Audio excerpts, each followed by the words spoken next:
तो कुछ देर पहले की बात थी, मैं और मेरा एक दोस्त चाय पीने बाहर गए थे और उसी समय मेरे दोस्त ने अचानक से मुझसे एक बात शेयर की कि फ़ोन की एडिक्शन बहुत ज़्यादा हो रही है, उसे कम कैसे करना है।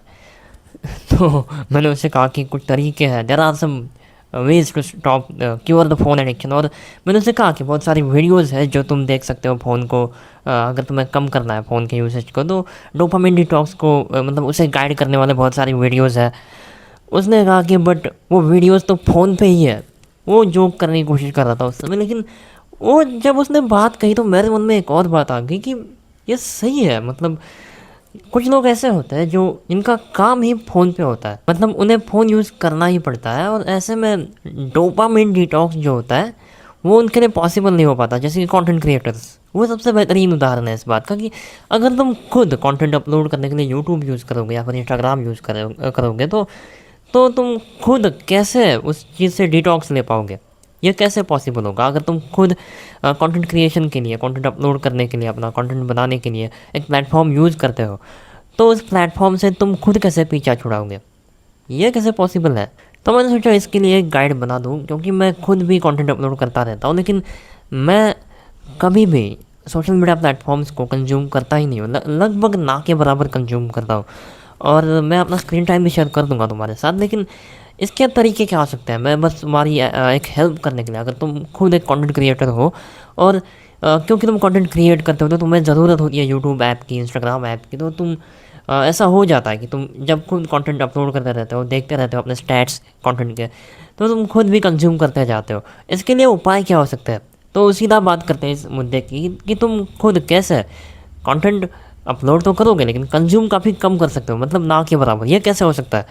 सबसे पहले तो तुम अपना कंटेंट रिकमेंडेशंस ऑफ करो, अपनी हिस्ट्री को ऑफ करके, सर्च हिस्ट्री हो या फिर वॉच हिस्ट्री हो, उसे ऑफ करके।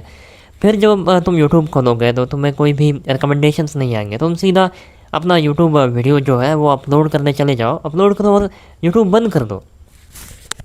उसके स्टैट्स देखने के लिए तुम यूट्यूब स्टूडियो ऐप यूज़ कर सकते हो।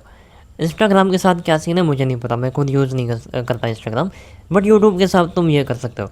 अगर हम बात करें एक और ऑप्शन की, तो तुम एक अलग डिवाइस यूज़ कर सकते हो अपने कंटेंट को अपलोड करने के लिए। तुम लैपटॉप यूज़ कर सकते हो या फिर कोई पुराना फ़ोन यूज़ कर सकते हो जिसमें तुम अपना कंटेंट अपलोड करो, और अपने मेन फ़ोन में तुम अपना अकाउंट ही लॉगिन मत करो। खासकर मतलब मैं कहूँगा ऐसा डिवाइस यूज़ करो जो नॉर्मली तुम ज़्यादा देर तक चला नहीं सकते या फिर तुम्हारे लिए कॉम्पैक्ट ना हो, जैसे कि कोई लैपटॉप। तुम कहीं पे भी खोल कर बैठ नहीं सकते लैपटॉप, तुम्हें लैपटॉप खोलने के लिए टाइम लगेगा, उसे उस वेबसाइट पे जाने के लिए टाइम लगेगा, तो तुम बार बार स्टैट्स भी स्क्रॉल नहीं करोगे और बेकार में उस कंटेंट क्रिएशन प्लेटफॉर्म्स में फंस नहीं जाओगे। एक और चीज़ ये है कि अगर तुम कंज्यूम बहुत ज़्यादा करते भी हो, अगर तुम कंटेंट क्रिएशन के समय कंजम्पशन बहुत ज़्यादा करते भी हो, इसका तुम इस्तेमाल करो। तुम कोशिश करो कि जितना भी कंटेंट तुम कंज्यूम कर रहे हो उसे तुम एक डायरी लेकर उस नोट्स में लिखा करो कि तुम उस कंटेंट का इस्तेमाल करके खुद कौन सा कंटेंट क्रिएट कर सकते हो। हाँ सॉरी, थोड़ा सा ब्रेक लिया था मैंने। तो हम कहा थे, हाँ, जो तुम कंटेंट कंज्यूम करोगे उससे कोशिश करो कि उससे इस्तेमाल करके तुम कंटेंट क्रिएट भी कर सको। इससे एक और फ़ायदा हो सकता है, क्योंकि तुम कंटेंट क्रिएट करते रहोगे तो जो कंटेंट तुम कंज्यूम करने में टाइम खर्च करोगे वो बर्बाद नहीं होगा तुम्हारा। मान लो तुमने कोई 50-100 शॉर्ट्स स्क्रॉल कर लिया, तुम्हें वो याद नहीं रहने वाले ज़्यादा देर के बाद। लेकिन मान लो ऐसा हो गया कि कोई शॉर्ट निकल गया जिसके ऊपर तुम्हें अपना ओपिनियन देना है, तुम्हें कंटेंट क्रिएट करना है, तो तुम उसके ऊपर अपना ओपिनियन दे दो और ऐसा हो जाए कि लोगों को भी वो ओपिनियन अच्छा लगे, मतलब तुम्हारा कंटेंट चल पड़े, ऐसा भी हो सकता है। तो कोशिश करो कि यार जो कंटेंट तुम कंज्यूम करते हो उसे तुम एनालाइज़ करो और जो तुम्हें फ़ील होता है उसके थ्रू उस तरह से तुम कंटेंट बना भी पाओ।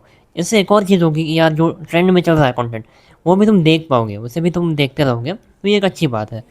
मैं कहूँगा कि यार अब क्योंकि तुमने रिकमेंडेशंस बंद कर दिया है तो तुम शॉर्ट फॉर्म कंटेंट कंज्यूम तो करोगे नहीं, लेकिन जो फील्ड तुम्हें अच्छी लगती है, जो तुम्हारी नीश हो, उसके कोई टॉप क्रिएटर्स हैं उन्हें सब्सक्राइब करके रखो और मैन्युअली उनकी वीडियोस देखा करो, जिससे कि तुम्हें आइडियाज़ भी मिल जाएगी कंटेंट की।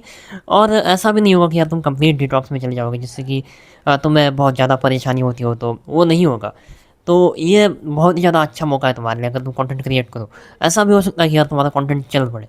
सो ये कुछ तरीके थे, अगर तुम्हें कंटेंट क्रिएटर हो, तुम्हें डोपामिन डिटॉक्स में जाना है, तो एटलीस्ट इसके थ्रू तुम मैक्सिमम डोपामिन डिटॉक्स ले सकते हो।